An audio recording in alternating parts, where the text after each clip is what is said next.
being as weird as I want to be, and it's okay. And yeah, it's gonna stink going through school, but once you get like to college and out of school, you're gonna be so much cooler. You're gonna have a really sick body at 20, so.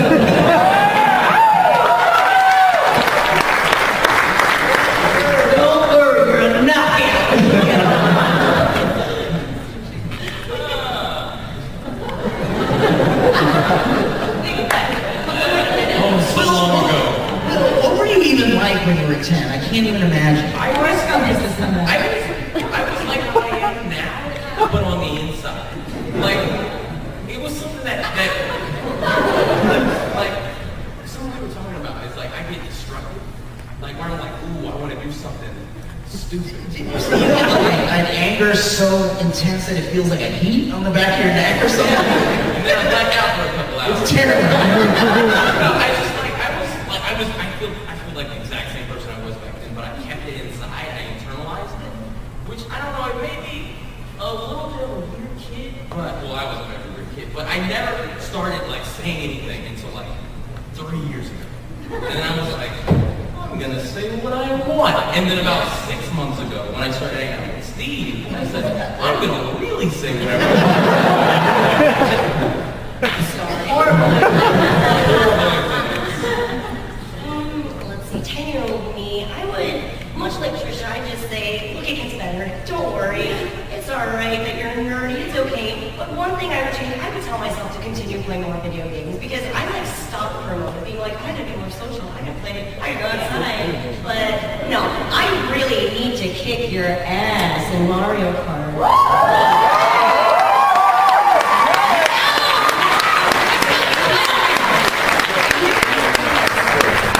Everybody, she gets better at Mario Kart.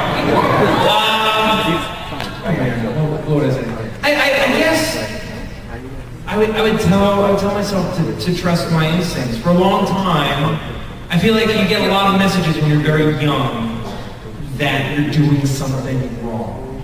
Whatever it is, whether you're like scratching yourself in public, or like you pick your nose that one time and everybody saw it and they didn't want to be your friends. Like whatever it is. But that's your fun. And that, you should trust your instincts and be the person that you want to be. Trying to be something else, trying to fit in with a group is a waste of time.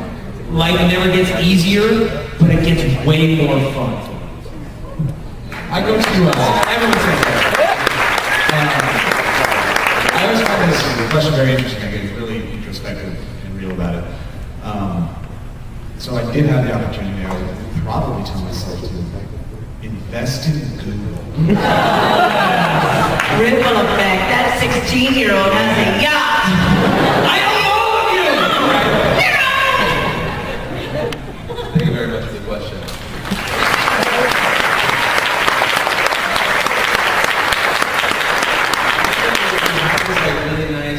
Moral of the story, like, be your true self, and it was like, and invest money. And then you can be whoever the hell you want to be. Everyone has to like you. So when you think you were named, don't talk. I'm sorry. That's little Lee. She's doing fine. I know. She's doing great. I love her. Thank you. Little Lee. Have you ever said something in a video that you got crap about when you came home? Oh, all the time. From your parents? Oh, parents. Parents or spouses? Yeah. Oh, my mom used to call me on the daily when I started working with Sourcefed. I can't believe you said, Trisha Lynn, you said the F word on camera today. I used to get that. So I tried to curb it. Now I just say, Mommy, this is my life. It's the last place where I could put photos of my butt. And I know my mom wouldn't see them. And now it's like, damn it! There's nothing sacred. Yeah, my wife is real. No, I do have awesome parents. And when they see it, they're just kind of like, oh, that's just Lee. And that's how she always has been. And I don't know, I've never gotten any flack from anything I've really said. Except for myself. I get mad at myself for saying stuff sometimes. And you're like, the world doesn't need to know that. The world doesn't need to know those things. And sometimes you have opinions about things that, believe it or not, people have varying opinions about stuff. Yeah. Wait, excuse me, wait, what did you just say? Yeah, I said people have varying opinions about stuff. So sometimes, get this, when you say something, other people don't think you're right. I know. Wait a minute, has it been like this forever? Forever. Can you give me an example? Okay, for example, if you give two different sides of a story in gun control, people are very upset about both sides.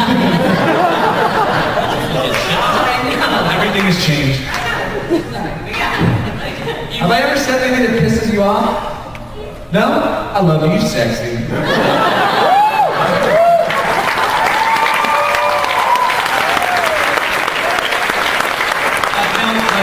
going to ask you the same question.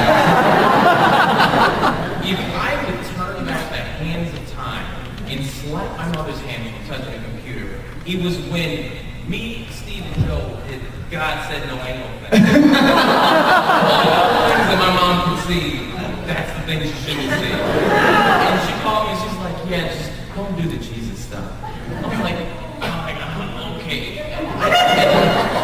Did she see the animated or just the TV? Okay. She should see the animated. She should see the animated.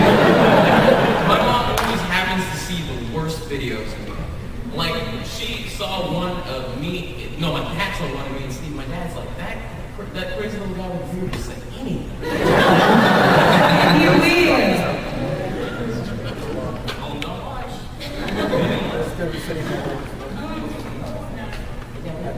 I'm pretty lucky. My mom spent like half the year in Japan, and like the rest of my family's in Japan, so they're not watching anything. So I'm hella lucky. So I'm going to write to Raina's folks and tell them to watch Sourcefed.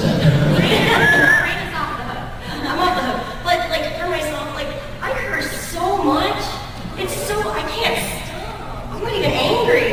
I'm not even sad or angry. I just can't stop. It's weird. I don't know. It's catchy anyhow. Yeah, it's a lot of fun to swear. You know, my parents, I think, are just starting to watch. Like my dad, I was at my brother's wedding last week, and my dad was like, "You need to send me some videos that I should watch." And I'm like, "Okay."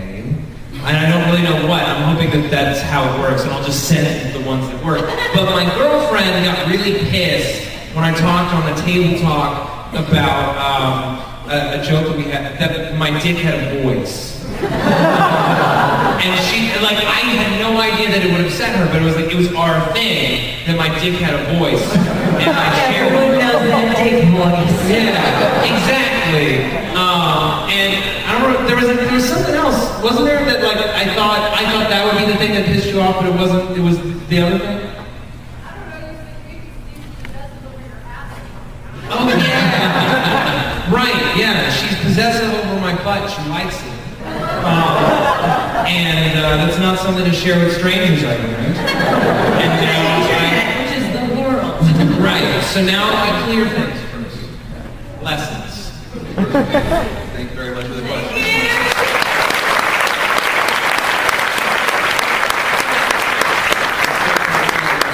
And question for the guys. On that, I was wondering, how has Sourcefed changed your life? Well, in a hell of a lot of ways. First of all, I haven't had a real job in 2 years. I've been like floating around as a Lyft driver. So like having a place to go and work and do creative things is the most incredible thing in the world. And I think honestly the best thing about being here is knowing the impact that what we do has on you guys, and that, you know, we're a part of your day, and that that's the most incredible thing I think I've ever experienced. And I guess I want to thank you guys. You make it okay for me to be silly, and you watch it. That's insane. You know, like that's like the best thing in the world. And you know, when you're young, you know, everybody wants to know that their point of view has value, and you guys gave that to me. You gave an incredible gift to all of us, and I want to thank you for that. Thank you.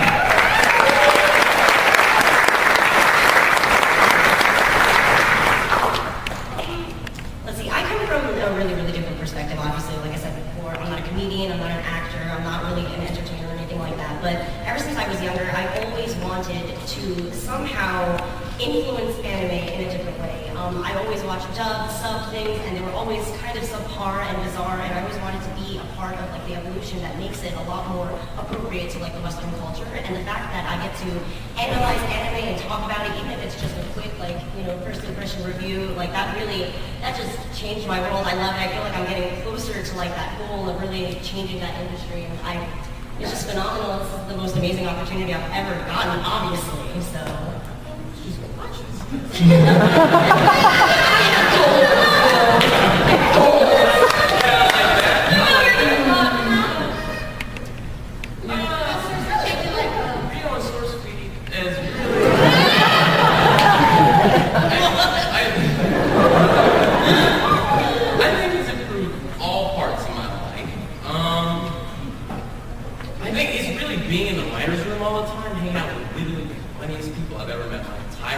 Has made me better at what I do and happier in my life. Like I used to just, about October, November last year, I was like, man, I don't want to do tomorrow.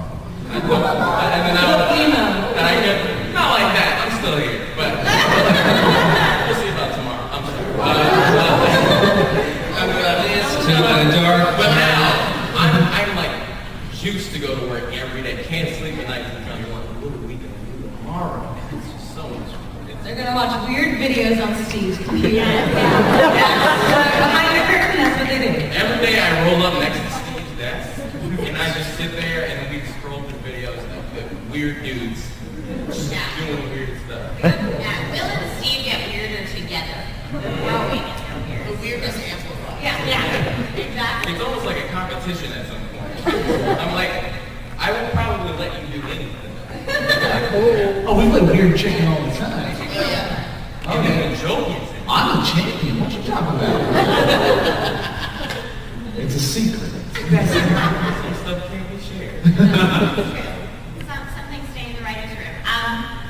Sourcefed for me changed my life in a lot of different ways. I mean, at the time I was doing IT marketing for Samsung. So I was like training people at Best Buys on the new products that were coming out. And then I was also auditioning for television and film, and Sourcefed gave me the opportunity to talk about tech and that kind of stuff on film. So it simplified my world into one thing and gave me access to this incredible community that I didn't even know was out there. So it's been absolutely amazing. And kind of like Will said, getting to work with the most talented people in the world 5 days a week is awesome.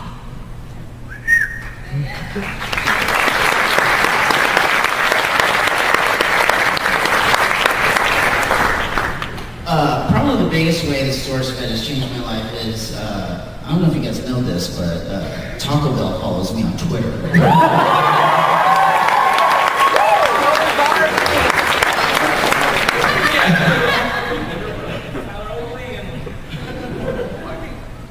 No, but I mean, I kind of like Trisha, I just worked at a kind of repetitive desk job before Sourcefed, and I had this Steve energy that was kind of being blocked by this like corporate kiosk cubicle. Yeah, can you picture Steve at a cubicle? It was kind of a nightmare, but I think the only reason why they kept me around is because my like positivity and energy was so infectious. Thank you so much. I think they just wanted to keep a little joy and funny in the office. Like I was good at nothing there. It's just at fart jokes, basically. They wanted to keep me around, but I had it wasn't going anywhere. So it felt almost like frustrating because I wanted to get that creativity out there, and I wanted people to see it and feel it and hear it and be happy and positive with me. And now that I've been on Sourcefed for like 2 years now, almost 2.5 now. Oh my God. Now I have this appropriate outlet of positivity and humor and energy, and the fact that you guys react to the weird shit I do, and in a positive way mostly, it makes me feel so good.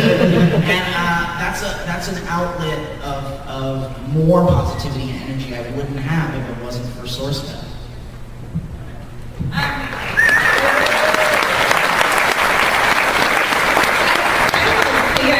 It's changed in every single way, really. It has. It's been an amazing journey. When I think about one, I am waking up a lot earlier than I ever have in my life.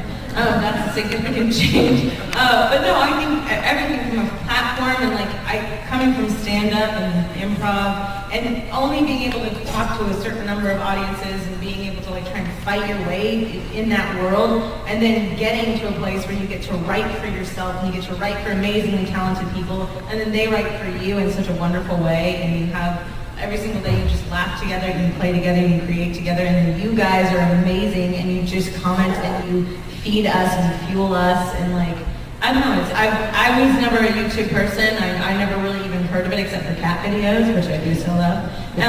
But I never knew anything about this, and now I feel like this is my home, this is my community, so that's an amazing world to be in. I love it. I love it.